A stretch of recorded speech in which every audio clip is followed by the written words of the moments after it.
네, 안녕하세요. 반갑습니다. 로봇하는 브로들 로보로스 박현주입니다. 조금 시각을 바꿔서 저는 오늘 휴머노이드에 대해서 얘기를 해보려고 합니다. 피지컬 AI가 휴머노이드를 어떻게 바꿔 놓았는지, 그리고 휴머노이드가 왜 떠오르는지에 대해서 말씀드릴 건데요. 두 가지 질문과 함께 시작을 하도록 하겠습니다. 네, 이거 마찬가지로 안 되네요. 왼쪽에 보시는 영상은 인류가 그동안 쌓아 올린 그런 휴머노이드 보행 기술의 정수를 보여주고 있습니다. 미국의 보스턴 다이나믹스라고 하는 회사의 보행인데요. 어, 인류의 지식의 산물답게 굉장히 그 좋은 결과물을 보여주는데, 이 보행 영상 자체는 한 2년에서 3년 정도 된 거고요. 그리고 MIT에서 출범을 한 기업입니다. 그리고 오른쪽에 보이는 영상은 불과 최근 2년 동안 갑자기 나타난 중국의 유니트리라고 하는 회사의 보행입니다. 그래서 왼쪽은 한 30년 넘게 연구한 결과물인데, 오른쪽은 갑자기 나타났거든요. 어떤 일이 발생했는지에 대해서 차차 말씀드리도록 하겠습니다. 그리고 두 번째 질문은 테슬라 연구소에서 휴머노이드랑 사람들이 같이 이제 1대1로 뭔가 하고 있는 작업인데요.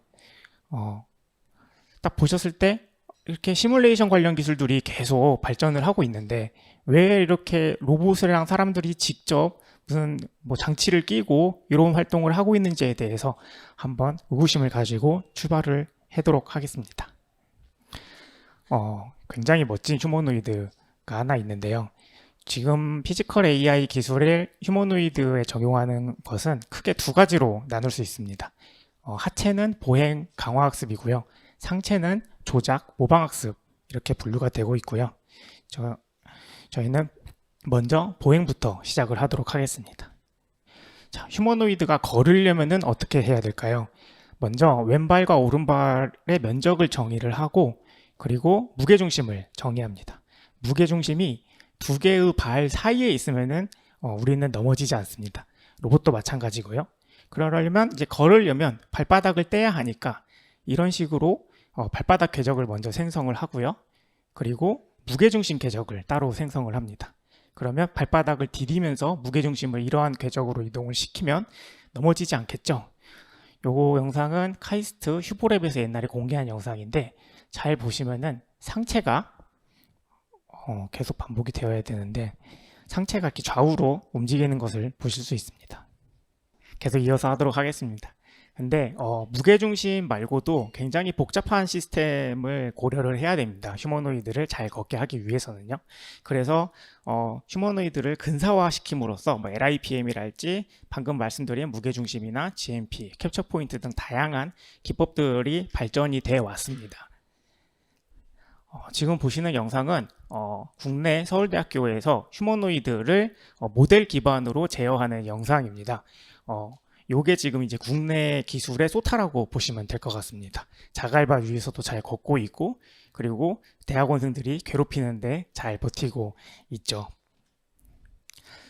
요거는 그 아까 보여드렸던 미국 보스턴 다이나믹스 회사의 그 보행 알고리즘의 소타입니다.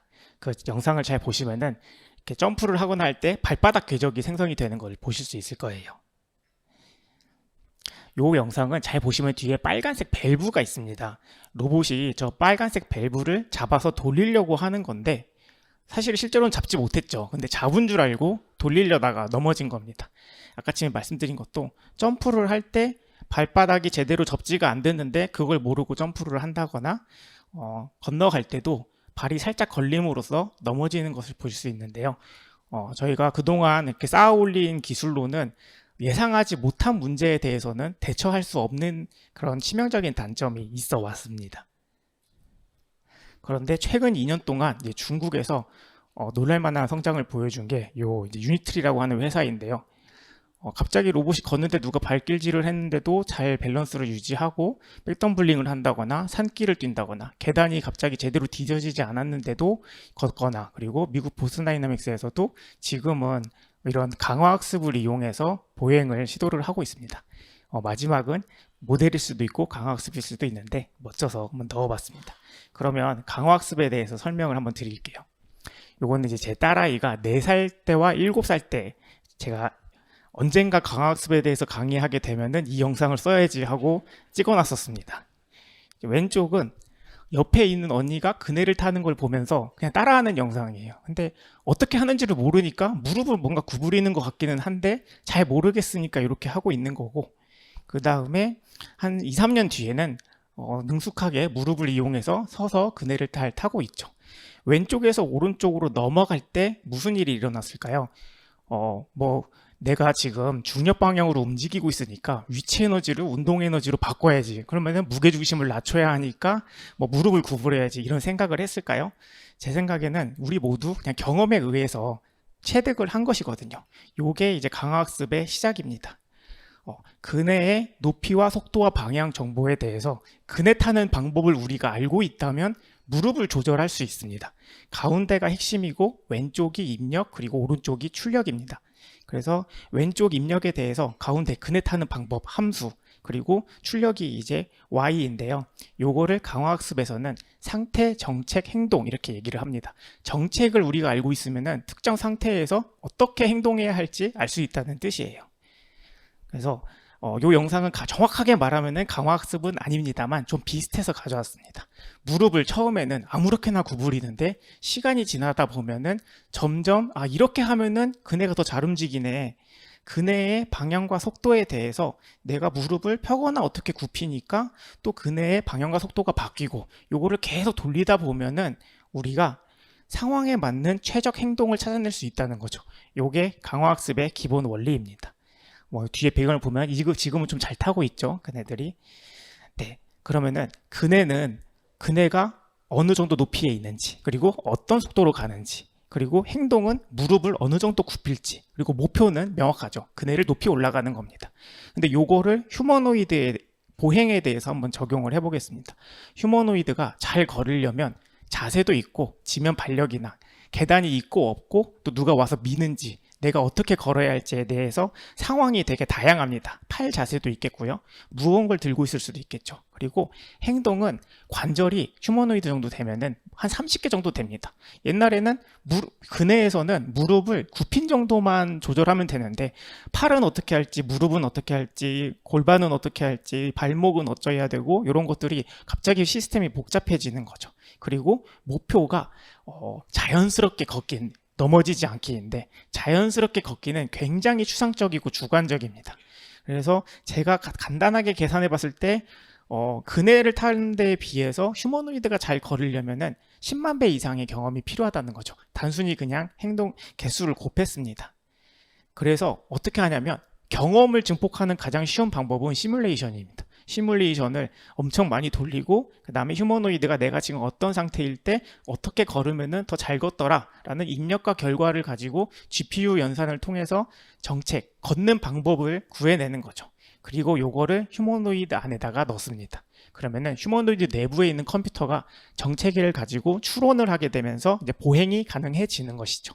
그런데 요거 같은 경우는 이제 앞에는 학습은 이미 끝났으니까 휴머노이드 혼자서 로컬 인바디드 안에서 CPU만 있으면 연산이 됩니다. 뭐 GPU랑 NPU가 그렇게 많이 필요하다는데 CPU만 있으면 되느냐?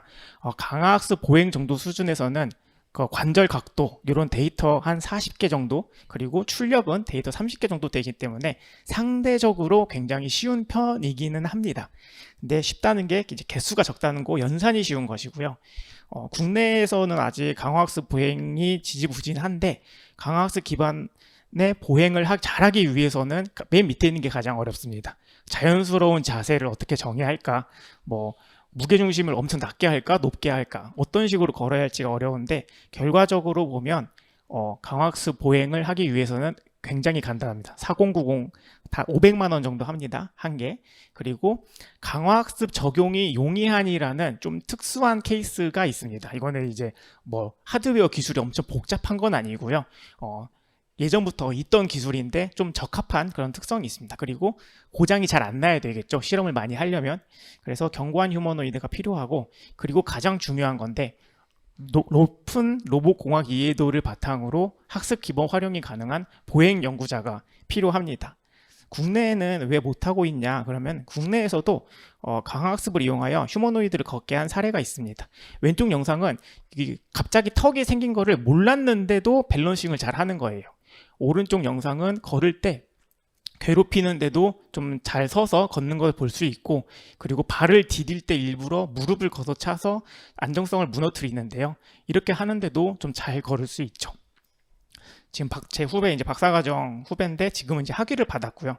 이런 친구들이 이제 국내에서 연구를 잘 해주면은 우리도 기술 강국이 될 수 있지 않을까 하면은, 아쉽게도 실리콘밸리에 가 있습니다. 그 학회에서 발표를 하는데 스카웃을 당했어요. 왼쪽에 이제 원엑스라고 하는 기업이고, 저 뒤에 보면은 막 다양한 로봇들이 경험을 쌓고, 시뮬레이션상에서 경험을 쌓고 있는 걸 볼 수 있죠. 근데 이런 친구들이 국내에서 연구를 해주면 좋은데, 왜 그러냐 하면, 제가 좀 자료를 찾아봤습니다. 직접 그 리크루트 사이트에 들어가 봤는데, 강학습으로 휴머노이드 그 성인 사이즈를 걷게 하는데 연봉이 한 요 정도씩 해요. 그리고 스톡 옵션까지도 별도라서 한 명당 한 8억에서 10억 정도가 필요한 거죠, 연. 그래서 이런 문제만 해결이 되면은 우리도 잘 따라갈 수 있지 않을까라고 생각을 하고 있습니다. 보행은 여기까지 하고요. 상체에 대해서 말씀드리겠습니다. 모방학습이 너무 요즘 유행하는데, 요거가 확장이 되면 파운데이션 모델이고, 더 확장이 되다 보면은 피지컬 AI로 넘어가는데, 원래 상체는 그 로우팔이죠. 로우팔을 움직일 때는 이런 식으로 했습니다.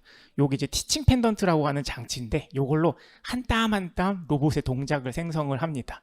요게 이제 로봇은 약간 애니메이션, 옛날에 1초에 그림을 30장씩 그리던 것처럼 그런 식으로 동작을 해요. 그래서 딱 그냥 미리 녹화된 거가 플레이되는 거에 불과하고, 물체가 없어도 뭐 내가 못 잡았어도 그대로 그냥 플레이되는 방식에 불과합니다. 로우팔을 모델 기반으로 해서 한 땀 한 땀 동작을 만들어서 활용한 사례 하나 보여드리겠습니다. 저희가 예전에 운영을 2년 정도 했던 성수동의 카페인데요. 지금은 이제 운영을 하고 있지 않기 때문에 홍보는 아닙니다. 그래서 로우팔을 가지고 컵도 잡고, 그 액체를 샷을 컵에다가도 붓고, 이런 포토필터도 막 집어가지고 어디다가 갖다 놓고 이렇게 다양하게 계속 하는데요. 컵이 좀 다양하죠. 아이스크림도 받고요. 플라스틱 컵도 있고 종이컵도 있는데, 이런 다양한 컵들을 가지고 서비스를 하고 이런 걸 하려고 하다 보면 이제 한계가 옵니다. 한계가 무엇이냐면은, 딱 우리가 정해놓은 컵만 할 수 있고 정해진 시나리오만 되는 거예요. 누가 여기 와서 나 텀블러에 담아주세요 하면은 말도 안 통하고, 로봇이 그거를 하려면 또 미리 사전에 동작을 한 땀 한 땀 만들어 놔야 되는 건 거죠. 그런 한계가 있다 보니까 최근 1년, 2년 사이에 다양한 혁신적인 그러한 모방학습 알고리즘이 개발이 됐습니다. 요거는 이제 스탠포드에서 공개를 한 영상인데요. 이런 후라이팬, 집게 그리고 이런 새우 같은 비정형 말랑말랑한 물체들을 로봇이 다루는 건 굉장히 어려운데, 사람이 하고 있는 게 아니라 로봇이 스스로 하고 있다는 거죠. 그래서 요리도 하고, 그 다음에 천을 가져다가 심지어 유리잔을 들어서 밑에 있는 걸 닦습니다. 천을 로봇이 잡는 거는 굉장히 어려운 일이에요. 상상도 할 수 없는 일이었거든요. 그리고 물도 틀어서 한번 헹구고 이런 식으로 걸어두고요. 네, 테슬라도 테슬라가 더 먼저 했을지도 모르겠습니다. 테슬라가 정말 잘하는 건데요. 블록을 넣었는데 다시 갖다 놨는데도 그걸 다시 갖다 놓죠.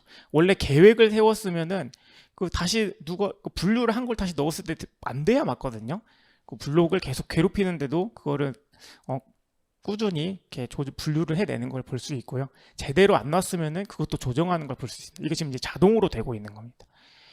그러면은 이런 게 어떻게 그럼 기존하고 차이가 뭐냐? 그러면 원래는 동작을 하나하나 생성을 해줘야 되는데 한 컷 한 컷입니다. 요거는 로봇이 스스로 생각해서 내가 이거를 분류하고 누가 이렇게 다시 갖다 놨네? 그럼 또 그걸 집어서 분류를 하고 하는데, 이 중간에 요즘 유행하는 생성형 AI 기술이 들어갑니다. 생성형 AI 기술은 모방학습, VLA, 파운데이션 모델 이런 것들이 있는데요. 그러면 생성형 AI 기술에 대해서 살짝 설명을 하고 넘어가겠습니다.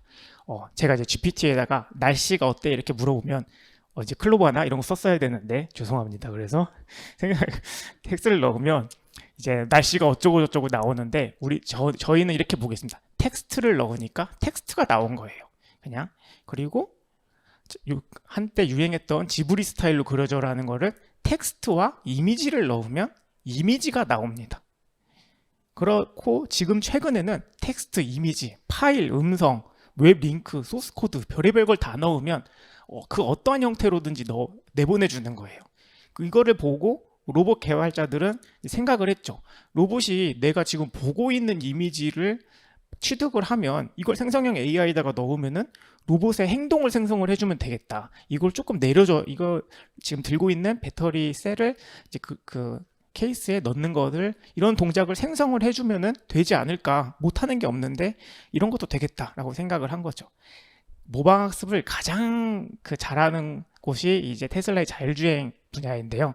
자율주행을 가지고 조금 더 설명을 드려보도록 하겠습니다. 요거는 제가 여기 양재 앞에 있는 도로인데요. 아마 남쪽으로 퇴근하실 분들은 보실 수도 있겠어요.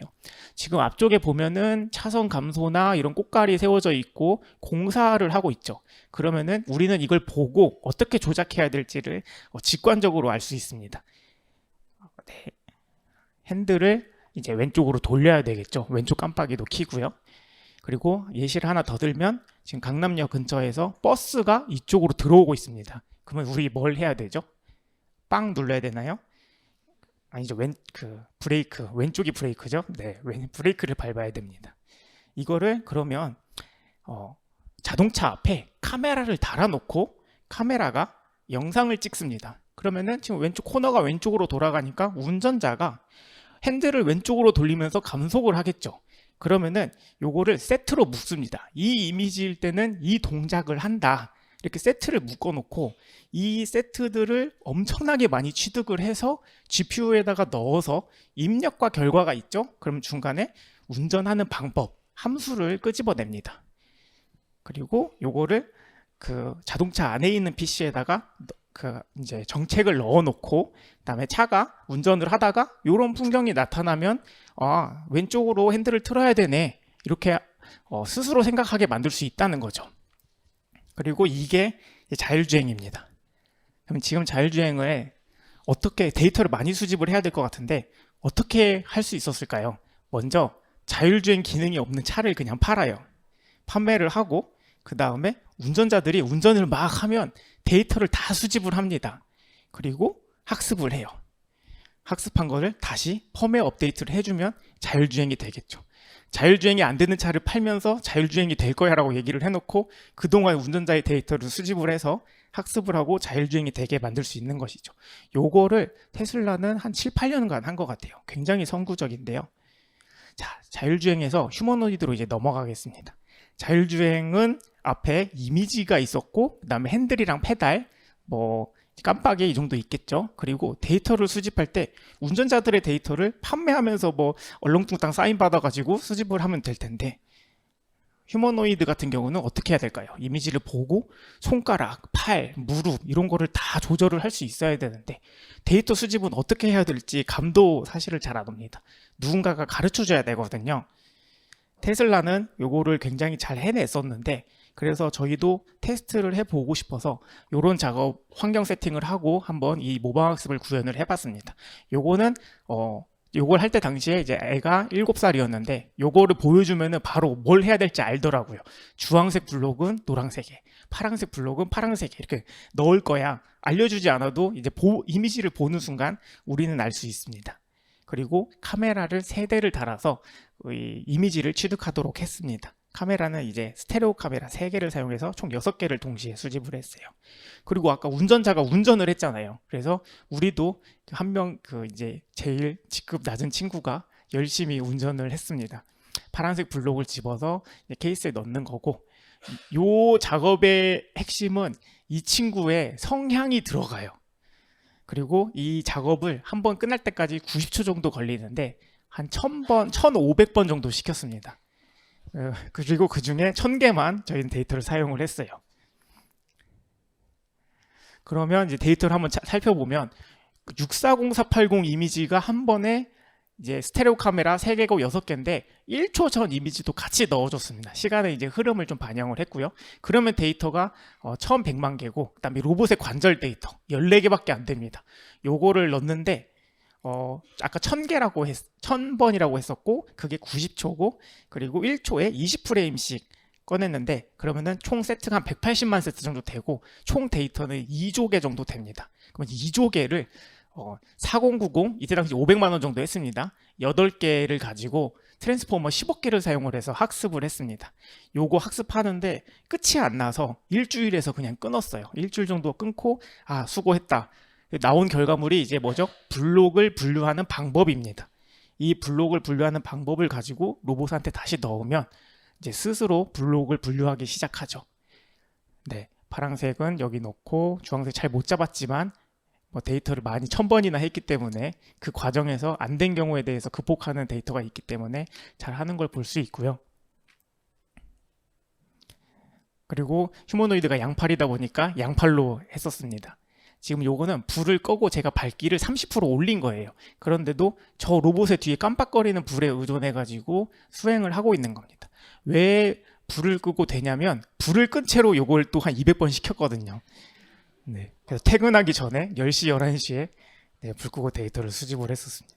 네, 주황색 이쪽 아닌데 갔다가 잘 안 보이니까 이쪽으로 건네주죠. 그리고 요거는 데이터를 수집할 때 한 번도 못 본 건데 확률적으로 되는 걸 볼 수 있죠. 왜냐하면 폴리시이기 때문에요. 그래서 사이즈랑 모양도 다 다른데 이건 좀 이제 처음 잡아보는 거라 조금 어색한데 집어서 넣는 걸 볼 수 있고 그리고 또 로봇 하면 빠질 수 없는 게 괴롭혀 줘야 되잖아요. 그래서 지금 이제 블록을 집어서 하는데 카메라도 제가 가리고 뭐 들고 가려고 하면은 뺐고 이런 걸 보실 수 있고 또 요 영상도 저희가 여러 번 해서 잘 나온 걸 뽑은 게 아니라 딱 한 번만 했었습니다. 촬영을 하다가. 그리고 마지막에도 네, 굉장히 강인하게 잘 되고 아마 국내에서 가장 잘한다고 생각을 하고 있습니다. 건네줄 때 카메라 가리니까 못했는데 이거 왜지? 다시 건네주고 이런 식으로 잘 되는 걸 보실 수 있고요. 방금 본 거는 사실 3배속이고 요거는 이제 1배속입니다. 굉장히 느린데 왜 느릴까요? 이 친구가 느리게 해서 그런 거죠. 네. 네, 딱 똑같은 속도로 하는데 근데 이 친구도 최선을 다하고 있는 거예요. 왜냐면 이게 조종을 한다고 로봇이 바로 움직이는 게 아니라 딜레이가 있습니다. 그래서 한 0.3초, 0.2초 정도 딜레이가 있다 보니까 조심스러운 거거든요. 그래서 그러면은 이것보다 빠르게 할 수 없는데 이 친구가 더 능숙해지기 전에는 우리는 그러면은 더 빠르게 생산성을 높일 수가 없을까에 대해서 고민을 해서 저희는 자체적으로 연구 개발을 조금 해서 이런 식으로 한 3배 정도 빠르게 하는 알고리즘을 별도로 개발을 했고 요거는 제가 논문으로 발표도 하고 논문 출판도 해놔서 다른 로봇 기업들도 적극적으로 사용을 하고 있습니다. 문제점에 대해서 좀 얘기를 해보고 싶은데요. 자, 파란색 블록이 왼쪽으로 가는 중이죠. 그렇죠? 오른쪽으로 가는 중 아니죠? 왼쪽으로 가는 중인데 제가 생성형 AI로 양쪽 박스를 지웠습니다. 이제 한 3초, 4초 지금 시간이 흘렀는데 이제 벌써 왼쪽으로 가야 되는 건지 오른쪽으로 건네받은 건지 건네주고 있는 건지 생각이 잘 안 날 수도 있는데 여러분들은 다 나겠지만 그래서 이런 신기한 영상이 나타났어요. 건네줘야 하는데 내가 받았던가? 아닌가? 여기 노란색인데 자 받아. 그렇게 하다가 또 아닌가? 이거 똑바로 안 되니까 카메라가 자꾸 막 흔들리는 거거든요. 그래서 홀이었나? 짝이라고 했던가? 지금 기억이 계속 안 나는데 이런 문제는 이제 기억력 문제입니다. 그래서 현재를 보고 판단을 하니까 현재 이미지 정보에 데이터가 부족한 거예요. 아마 이렇게 건네줄 때 카메라가 서로 때문에 가려서 양쪽 박스가 안 보이는 거거든요. 그래서 인류의 상식, 목표, 현재 무슨 상황인지를 넣어주자. 그게 이제 멀티모달 입력으로 연구 개발이 되기 시작을 합니다. 문제가 더 많은데요, 사실은. 이미지를 가지고 하잖아요. 근데 시뮬레이션을 만약에 하게 되면 시뮬레이션과 실제는 이미지가 같은가요?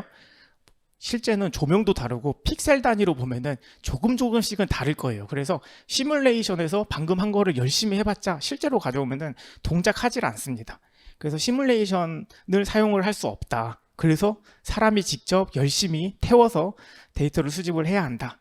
그리고 그러다 보니 이제 데이터 수집을 할 때 사람 로봇, 저 뒤에 사람 로봇 지금 여러 명이서 500번, 1000번씩 해야 되는 거죠. 그래서 테슬라에서는 요 사람을 모집할 때는 로봇 사이즈와 키가 같은 사람을 또 별도로 명시를 해서 데이터를 수집을 하고 또 1시간에 8만 원씩 주면서 이런저런 작업을 시키고 있습니다. 또 열심히 하다 보면은 로봇이 또 고장이 나는 문제도 많이 있고요. 그리고 GPU가 많이 필요합니다. 아까 보여드렸던 블록 분류하는 거 어린애도 할 수 있는 거 작업인데 5천만 원, 서버비만 5천만 원 들었습니다. 그러다 보니까 너무 어려운데 어떻게 하지? 이제 연구 개발자들 또 생각을 해서 이제 한 1년, 최근 2년 사이 연구인데요. 이렇게 로봇이 지금 막 설거지도 잘 하는데 이거 그러면은 또 사람이 조종해서 뭐 몇천 번 했겠네. 그게 아니라 그냥 사람이 그냥 시연을 하고 로봇 끝에 그리퍼를 잡고 시연을 하는 거죠. 그래서 이 카메라가 이제 나는 그리퍼만 보고 있으니까 이걸 잘 닦는 것을 데이터를 수집을 하는데 이제 내 뒤에 사람이 잡고 있는지 로봇이 잡고 있는지는 잘 모르겠고 이런 식으로 데이터를 수집을 해서 좀 효율적으로 가자라는 연구가 있고 시뮬레이션이 실제와 달라서 문제야? 그러면 시뮬레이션을 더 하자 해서 엔비디아에서는 코스모스 같은 그런 시뮬레이터를 개발을 하면서 실제인지 가짜인지 구분도 못할 정도로 기술 개발을 아예 해버리고 있습니다. 로봇이 분류를 하는데 1인칭 그 이미지를 보여주는 거예요. 눈에 이제 볼 수 있는 이미지를 가짜로 만들어주는 거죠. 그리고 데이터를 수집을 하는 게 힘들면은 그 실제 진짜 필요한 작업 외에는 다양한 환경을 넣어서 데이터를 증폭을 시켜주자. 한 가지 작업을 해도 극장에서 시키는지 공장에서 시키는지 집에서 시키는지 이런 식으로 배경을 막 바꿔가면서 한 가지 데이터를 수집할 때도 다양한 데이터를 수집할 수 있도록 그런 증폭되는 연구도 같이 하고 있습니다. 그래서 맨 왼쪽 텔레오퍼레이션을 하면서 이제 로봇에 경험을 넣어줍니다. 그러면 GPU가 학습을 하겠죠. 그리고 정책을 내놓으면 휴머노이드 로봇이 추론을 합니다. 근데 아까 말씀드렸죠? 인류의 지식도 넣어줘 버리자. GPT, 제미나이, 코파일럿 이런 것들을 함께 넣어버리고 데이터를 수집할 때 좀 다양한 데이터가 있습니다. 그러니까 복잡한 다양한 플랫폼의 로봇으로 데이터를 같이 넣어주자. 그러면 더 잘 될 거야. 그러면 로봇이 다양한 일을 혼자서 다 할 수 있을 거야. 집안일도 하고 공장 일도 하고. 이렇게 하면은 이제 로봇 파운데이션 모델입니다. 원래는 블록만 분류했는데 휴머노이드 로봇이 다양한 일을 할 수 있다는 거죠. 그리고 조금 더 나아가서 다양한 로봇에다가도 넣어버리자. 뇌를 이 사람한테도 넣고 저 사람한테도 넣고 다양한 일을 할 수 있게 하자. 이걸 조금 더 많이 나아간 것 같은데 지금 이제 이런 아이디어가 나오고 있는 상황입니다. 그리고 경험 증폭해주자. 시뮬레이션을 잘 만들어서 이거는 이제 월드 파운데이션 모델입니다. 로봇을 움직이게 하는 건 로봇 파운데이션 모델이고 월드를 잘 구축하자는 거는 월드 파운데이션 모델이고요. 거기에 걷는 것까지 잘 넣어버리자. 요거는 전체 이제 피지컬 AI입니다. 상체, 하체 전부 다 그 피지컬 환경에서 AI를 도입을 하자. 이게 이제 피지컬 AI고요. 저희 회사 소개도 조금 하겠습니다. 저희 로봇이 이제 데이터를 수집을 하고 있는 상황이에요. 이 카메라 밖에서 누군가 조절을 하고 있고 요 정도가 자율적으로 되는 거는 아직 국내에서도 없고 세계에서도 아직 좀 하는 중일 거예요. 그래서 지금 데이터를 수집을 하고 있는 상황이고요. 그리고 강화학습 보행도 마찬가지로 하고 있습니다. 제가 오늘 걷는 영상 가지고 오고 싶었는데 네, 조금 아쉽게도 조금 더 해야 될 것 같습니다. 한 달 정도 걸릴 것 같아요. 시뮬레이션을 하고 있고 그 다음에 데이터를 수집하는 방법을 좀 더 효율적으로 해보자. 마찬가지로 같은 연구 진행 중이고 오른쪽은 데이터 수집 다 사람이 하니까 너무 힘들다. 강화학습까지 엮자 해서 모방학습이랑 강화학습을 같이 엮어서 하는 그런 알고리즘 개발 연구입니다. 그리고 또 휴머노이드 로봇 하면 손이죠. 손도 지금 직접 개발을 하고 있고 그 다음에 아까 이제 사람이 그리퍼를 잡아서 뭔 작업을 했는데 그거를 인간형 핸드로도 할 수 있게 하자. 요거 지금 기술 개발을 하고 있습니다. 그리고 지금 현재 로봇인데요. 사이즈가 180 정도 됩니다. 요거를 지금 다음 버전을 개발을 하고 있습니다. 설계는 얼추 다 끝났고 원래는 180에 100kg 정도인데 너무 크고 무거워서 160에 60kg 정도로 기술 개발을 하고 있습니다. 저는 기술에는 사이클이 있다고 하는 것에 공감합니다. 봄, 여름, 가을 그리고 겨울이 있을 텐데요. 아이폰이랑 갤럭시는 여름과 가을 사이쯤에 있는 것 같아요. 겨울이 안 올 것 같은데 또 언젠가는 올 수도 있고 하겠죠. 그리고 이런 훌륭한 제품들이 긴 여름과 가을을 보내기 전에는 또 노키아나 모토로라, 블랙베리 같은 다른 제품들이 다른 기술들이 있었죠. 또 그 기술도 마찬가지로 봄, 여름, 가을, 겨울을 보냈지만 굉장히 짧게 지나갔다고 생각을 합니다. 휴머노이드는 한 30년째 하고 있는데도 봄이 오지도 않았던 것 같아요. 예, 언제 봄이 오는지도 모르겠고 언제 되느냐 하는데 또 지금 휴머노이드 다 끝났다라고 하는데 제 생각에는 피지컬 AI 때문에 겨우 봄에 들어선 것 같습니다. 근데 봄이 오면은 뭐죠? 여름과 가을도 오겠죠. 그래서 저희도 긴 여름과 가을을 보낼 수 있도록 연구 개발을 열심히 하겠고 또 여러분들의 많은 관심도 부탁드리겠습니다. 여기까지 하겠습니다. 감사합니다.